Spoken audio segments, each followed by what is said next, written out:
Hello लोगोफोर खुलुमबाय आंनि मोनसे गोदान भिडिअ बयखौबो बरायनाय थाबाय आसा खालामो नोंथांमोना बयबो मोजाङै दं इसोरनि अननायाव आंबो दासान्दि मोजाङै दं आरोना लोगोफोर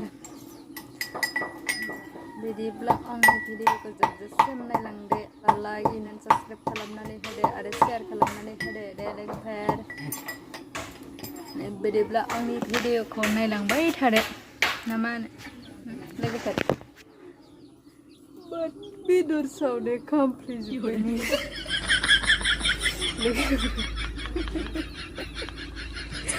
आं बेदर सावदोंमोन नै दरनै नाथाय खामफ्लेलांबाय दसेनो